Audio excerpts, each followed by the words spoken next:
नमस्कार मैत्रिणींनो, मी रोहिणी तुमचं स्वागत आहे माझ्या चॅनलमध्ये। तर बघा, आता इथे दिलेल्या मापाप्रमाणे ब्लाऊज कटिंग करणार आहे। तर कटोरी ब्लाऊज आहे, ह्याची उंची 13 आहे, चेस्ट 34 आहे, फुल चेस्ट ही 35 आहे, कटोरी याच्यासाठी 5 लागते, कमर 27.5 आहे, पुढचा गळा 6.5 इंच आहे, पाठचा गळा 9.5 इंच आहे, गळा रुंदी इथे मी कशी घ्यायची ती सांगते डीपमध्ये, आणि बाही लांबी ही 3.5 इंच आहे।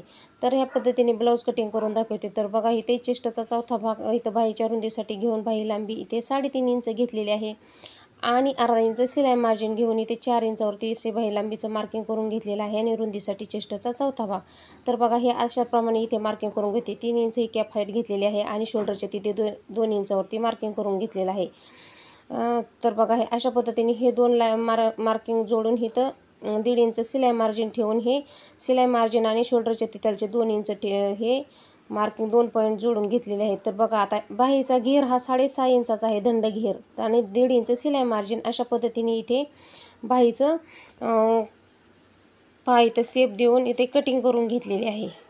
तर बघा, इथे डायरेक्ट अस्तरवरती मी कटोरी काढायला शिकवणार आहे। तर बघा, आता इथे बॅक पार्ट आणि फ्रंट पार्ट हे दोन्ही संगतीच कटिंग करून घेते। तर ते कशा पद्धतीने कटिंग करायचं, आणि ह्याने आपला डबल माप घेण्याचा वेळ वाचतो। बघा, काही थोडीशी फ्रंटसाठी आपल्याला मापे घ्यावी लागतात, पण बॅक पार्ट आणि फ्रंट पार्ट हे दोन्ही संगतीच कटिंग करून घेणार आहे। तर बघा, ह्याची उंची जी आहे 13 इंच आहे, तयार उंची। तर 1 इंच सिलाई मार्जिन मिळून 14 इंचावरती इथं मी घडी करून घेतलेली आहे।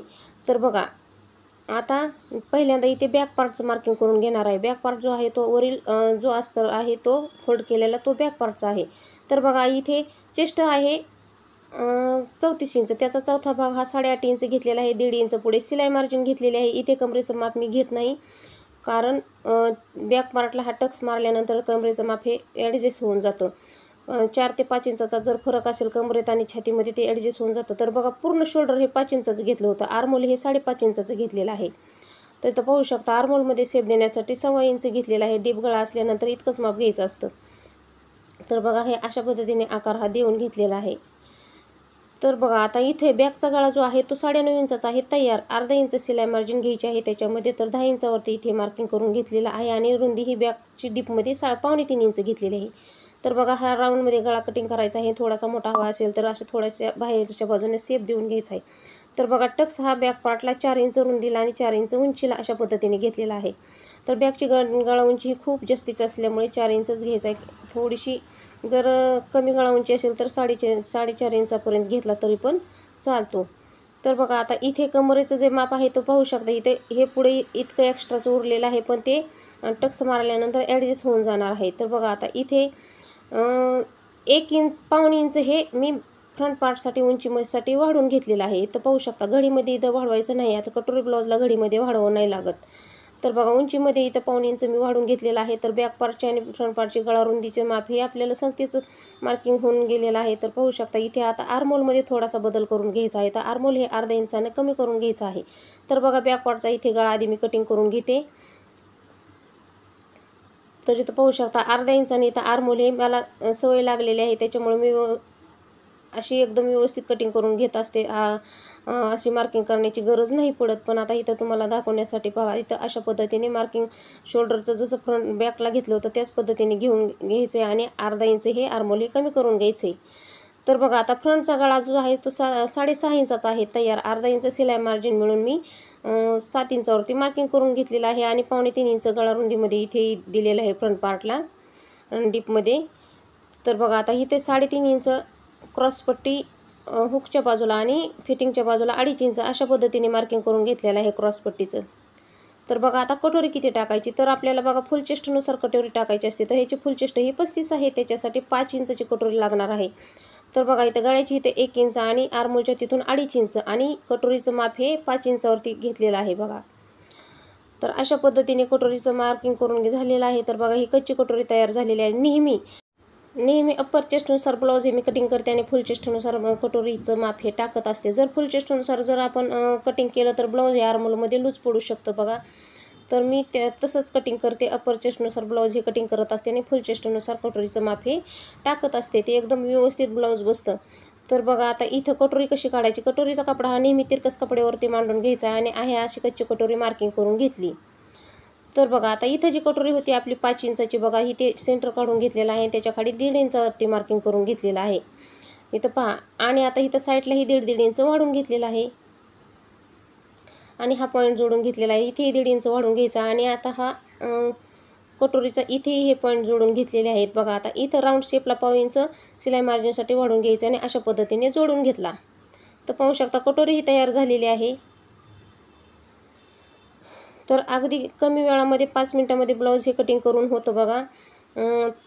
तर बघा आता कटोरीचा टक्स ज्या का ताई स्टिचिंगचा व्हिडिओ पाहत नसतील तर त्यांच्यासाठी सांगते बघा. कटोरीचा टक्स हा रुंदीला 1.5 इंचाचा घेतलेला आहे, उंचीला 2.5 इंचाचा घेतलेला आहे बघा. तर अशा पद्धतीने कटोरीचा ह्या टक्स मारून घ्यायचा आहे बघा. एकदम व्यवस्थित असा टक्सही वरती जाणार नाही आणि एकदम मापामध्ये राहतो. तर पाहू शकता इथं एकदम छान असा कटोरीला पपी येणार आहे शिवल्यानंतर तुम्ही. तर बघा हे अशा पद्धतीचं ब्लाऊज आहे. तर याची साडी माझ्याकडे पिको फॉलला आलेली आहे, ती साडी दाखवते बघा. अशा पद्धतीची आहे साडी आहे. तर आता हे ब्लाऊज पूर्ण कटिंग करून झाल्यानंतर ही तुम्हाला दाखवते. तर बघा आता हे ब्लाऊज ही स्टिचिंगचा मी माहिती सांगणार आहे बघा. मी कशा पद्धतीने स्टिचिंग करते. तर बघा हे पूर्ण पार्ट हे एकावरती व्यवस्थित असे ठेवून घ्यायचे आहेत जेणेकरून आपल्याला सापडण्यामध्ये ह्याचा वेळ जातो बघा. आता व्यवस्थित असे पार्ट हे जे ते पार्ट व्यवस्थित असे ठेवून घेतलेले आहेत बघा. आता बॅक पार्ट पहिल्यांदा मी जोडून दाखवते. तर इथं पाहू शकता थोडासा आकार हा कटिंग करताना राहिलेला होता, व्यवस्थित असा देऊन घेतलेला आहे. तर बघा आता इथे बॅक पार्टवरती मी अस्तर हा बॅक पार्ट साडीच्या ब्लाऊजच्या बॅक पार्ट होती इथे मी अस्तर हा ठेवून घेतलेला आहे. तर बघा आता इथे शिलाई मारून घेतलेली आहे आणि आता इथं फोल्ड करून मी पलटी करून घेते बघा. तर बघा इथे कमरेला मी पट्टी जोडून घेत नाही. जर खूपच सुळसुळीत कपडा असेल तर पट्टी जोडायची गरज असते. हा कपडा हा कडक आहे, याला पट्टीची गरज पडत नाही. तर बघा हा व्यवस्थित असा जोडून घेतलेला आहे आणि कपडा एक्स्ट्राचा कटिंग करून घेतलेला आहे. तर बघा कटोरेही आता सांगते त्याप्रमाणे बघा अशा समोरासमोर व्यवस्थित अशा ठेवून घ्यायच्या. उलटसुलट कपडा हा पाहून घ्यायचा. तर बघा ह्या अशा पद्धतीने ठेवून घेतले आणि स्टिच करून घेतलेला आहे. एक्स्ट्राचा कपडा हा कटिंग करून घेतलेला आहे. तर कटोरीला टक्स हे जो कटिंग करताना सांगितलेला आहे त्याच पद्धतीने मी कटोरीचे टक्स हे व्यवस्थित मारून घेतलेले आहे. एक्स्ट्राचा कपडा उरलेला कटिंग करून घेत असते, कारण तो स्टिचिंगमध्ये जर दाबला गेला तर कटोरी ही व्यवस्थित बसत नाही, व्यवस्थित असा पप तयार होत नाही. मी एक्स्ट्राचा कपडा हा कटिंग करून टाकत असते. तर बघा हे शोल्डर पार्ट जे आहेत हे समोरासमोर असे व्यवस्थित ठेवून घ्यायचे. जे नाही तर काय होतं डिझाईनचा जर ब्लाऊज असेल तर ठीक आहे, समजा डिझाईनचं नसेल तर दोन्ही सेम कपडे असतील तर एकाच बाजूचे दोन्ही होऊन जातात बघा. तर तो शोल्डर पार्टही जोडून झालेले आहेत. आता हे क्रॉस पट्ट्या हे ज्या पद्धतीने बॅक पार्ट जोडला त्याच पद्धतीने ते स्टिच करून घ्यायचे. आता आधी बघा ह्या सरळ रेषेमध्ये ते शिलाई मारून घेतलेले आहेत आणि याच्यावरती एक दाब शिलाई देऊन घ्यायची आणि तो पूर्ण पलटी करून पूर्ण राऊंडमध्ये जोडून घ्यायचा असतो. अशा पद्धतीने दोन्ही क्रॉसपट्ट्या ह्या जोडून घेत असते. तर बघा इथे त्याच पद्धतीने मी दाब शिलाई देऊन घेतलेली आहे. दोन्ही आधी समोरासमोर ठेवून घेतलेले आहेत, म्हणजे कसं दोन्ही एका बाजूचे होणार नाही त्याची काळजी घ्यायची. तर बघा इथे जोडून झालेले आहेत. हा एक्स्ट्राचा कपडा ह्या अशा पद्धतीने कट करून घ्यायचा. प्रत्येक पार्टचा हा एक्स्ट्राचा कपडा हा अशा पद्धतीने कटिंग करून घेतलेला आहे. तर बघा आता इथे बाह्या जोडून घ्यायच्यात बघा. आता इथे बाह्या हे पहा थोडासा जोड द्यावा लागत होता, मी आधी जोड देऊन घेतलेला आहे. तर बघा आता ज्या पद्धतीने बॅक पार्ट जोडला होता त्याच पद्धतीने इथे शिलाई मारण्याची पद्धत आहे. फक्त ज्या दोन बाजूची होतील अशा पद्धतीने ठेवून घ्यायच्या. तर बघा इथे दाब शिलाई देऊन घेतल्याने आणि पूर्ण दाब शिलाई झाल्यानंतर व्यवस्थित अशा राऊंड शेपमध्ये जोडून घ्यायच्या आहेत आणि एक्स्ट्राचा कपडा हा उरलेला कटिंग करून घ्यायचा आहे. तर कटिंगचा व्हिडिओ जर माझा पाहत असाल तर माझी स्टिचिंगची पद्धतही जरूर पहा, म्हणजे तुमच्या ब्लाऊजमध्ये कुठेही गडबड होणार नाही स्टिचिंग केल्यानंतर. तर ज्यांचं कोणाचं व्हिडिओ पाहत असाल त्यांचं स्टिचिंगचं व्हिडिओ जरूर पाहत जा, कारण ज्याची त्याची स्टिचिंग करण्याची पद्धती वेगळी असते. त्याच्यामुळं कटिंगचा ज्याचा पाहिला त्याचाच पाहिल्यानंतर तुमचं ब्लाऊज हे एकदम परफेक्ट बसू शकतं. तर बघा आता इथे बॅक पार्ट हा स्टिचिंग करून झालेला होता.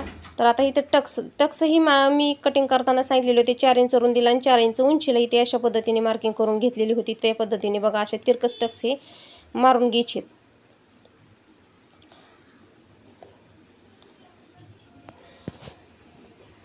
तर बघा बॅक पार्टचे टक्स हे मारून झालेले आहेत. पाहू शकता ते बॅक पार्टचे टक्से मारून झालेले. आता फ्रंट पार्ट हा कसा जोडायचा सांगते बघा. तर इथे मी कटोरीचा एक्स्ट्राचा कपडा हा कटिंग करून टाकलेला होता. ह्या समोरासमोर अशा पद्धतीने ठेवून घेतल्या. आता जे त्या पार्टला कटोरी ही जोडून घ्यायची आहे. तर बघा ही कटोरी कशी एकदम व्यवस्थित, कुठेही कमी पडणार नाही, एकदम परफेक्ट कटोरी अशी बसते बघा. कटिंगची पद्धत पहा माझी, जरूर तुम्हाला खूप ब्लाऊज छान शिवता येईल बघा. खूप छान पद्धतीचं माझं कटिंग आहे. तर बघा इथे क्रॉसपट्टी इथे अशा पद्धतीने जोडून घ्यायची. तर कटोरी क्रॉसपट्टी जोडून झालेली आहे बघा. आता असं एक्स्ट्राचं थोडंफार कुठे कमी जास्त झालं तर ते कटिंग करून घ्यायचा कपडा. तर बघा आता इथे हुक आयची पट्टी जी आहे ती हुक लूकची पट्टी ती व्यवस्थित जोडायची कशी सांगते. तर बघा इथे एका पट्टीवरती एक व्यवस्थित फोल्ड करून घ्यायचं एका पट्टीला. तर बघा आता ही जी आहे ती लूकसाठी पट्टी बनवायची बघा. तर एक पार्ट हा आपल्याला उलटा ठेवायचा असतो. तर बघा उलटा ठेवून अर्ध्या इंचावरती अशी शिलाई मारून घेतलेली आहे. अर्ध्या इंचाला थोडंसं 1 पॉईंट कमी आहे बघा. आता शिलाई मारली त्या शिलाईवरती व्यवस्थित अशा पद्धतीने शिलाई मारून घेतलेली आहे आणि एक फिनिशिंगची शिलाई देऊन घेतलेली आहे. तर बघा आता दुसरा पार्ट जो आहे तो सुईचा ठेवायचा असतो. तर इथे अर्ध्या इंचापेक्षा थोडेसे कमी अशी 1 पॉईंट अशी शिलाई मारून घेतलेली आहे आणि ह्या पट्टीला पूर्ण फोल्ड करून घ्यायची. याच्यावरती एक दाब शिलाई मारायची म्हणजे जेणेकरून ती व्यवस्थित अशी फोल्ड होईल. तर बघा आता ही व्यवस्थित अशी फोल्ड करून घ्यायची आणि जेणेकरून 1.5 इंच पट्टी राहील अशा पद्धतीने फोल्ड करायची. जास्तीची घ्यायची नाही आणि कमीही घ्यायची नाही. तर बघा आता इथे असे दोन्ही पार्ट हे जोडून झालेले आहेत. तर कटिंग करताना गळ्याचं कटिंग हे झालेलंच होतं, पण तरीही एकदा व्यवस्थित स्टिचिंग केल्यानंतर गळा चेक करून घ्यायचा आहे बघा. तर बघा इथं 6.5 इंच उंचीचा गळा होता. तर बघा अर्धा इंच शिलाई मार्जिन म्हणून 7 इंचावरती परत एकदा मार्किंग करून घेतलेलं आहे. तर पुन्हा एकदा सेप देऊन घ्यायचा आहे, कारण स्टिचिंग केल्यानंतर कमी जास्त होऊ शकतं बघा. तर अशा पद्धतीने बघा मी ज्या व्हिडिओमध्ये ज्या पद्धतीने दाखवले त्या पद्धतीने गळ्याला आकार हा डबल हा देऊन घेतलेला आहे, जेणेकरून गळा एकदम आकारामध्ये व्यवस्थित असा दिसावा. तर बघा इथं डबल कपडा असल्यामुळे मार्किंग केलेल्या ठिकाणी एक शिलाई मारून घेतलेली आहे आणि ते व्यवस्थित असं कटिंग करून घ्यायचं आहे, म्हणजे कपडा हा पायपिंग करताना मागे पुढे होणार नाही. तर बघा आता हे अशा पद्धतीने पार्ट हे जोडून झालेले आहेत. तर बघा आता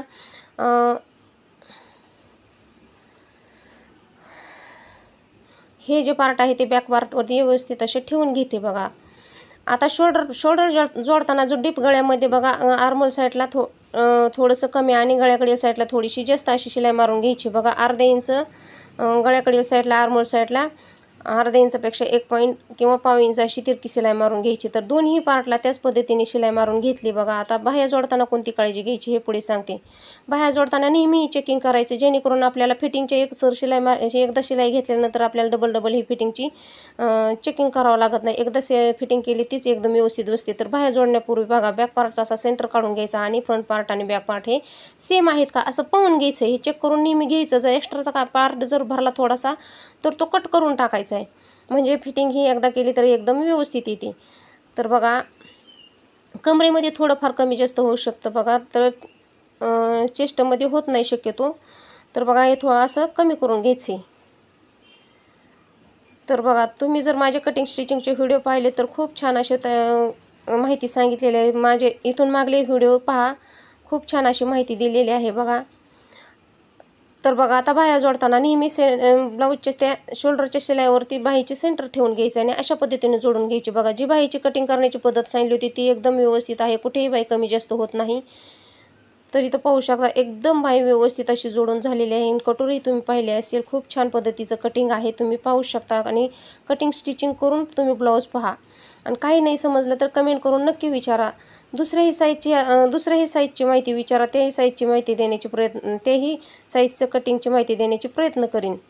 तर बघा आता इथं पाहू शकता. आता इथं बाही जोडून झालेली आहे आणि एक कवर टिप देऊन घेतलेली आहे. कवर टिपवरती व्यवस्थित अशी एक दाब शिलाई देऊन घ्यायची, म्हणजे फिटिंग करताना व्यवस्थित कपडा हा राहतो, म्हणजे फिटिंगची एकदम मार्किंग ही व्यवस्थित होत असते. मग त्याच्यामुळे एक शिलाई देऊन घ्यायची, दाब शिलाई. तर बघा दुसरी बाही त्याच पद्धतीने मी ही जोडून घेते. तर बघा तुम्हाला दुसऱ्या साईजचं किंवा दुसऱ्या पॅटर्नचं कटिंग पाहिजे असेल तर तसं कमेंट करून विचारा. त्या साईजचं त्या पॅटर्नचं कटिंग करून मी नक्की व्हिडिओ अपलोड करेल. तर बघा आता ही दुसरी बाही जोडून झालेली आहे. ही बाही पाहू शकता कुठेही कमी जास्त झालेली नाही. तर बघा ही बाही जोडून झाल्यानंतर इथे एक कवर टिप टाकून घ्यायची आणि त्याच्यावरती एक दाब शिलाई देऊन घ्यायची, जसं दुसऱ्या पहिल्या पार्टला केलेलं होतं त्याच पद्धतीने दुसऱ्या पार्टलाही त्याच पद्धतीने करून घ्यायची आहे शिलाई.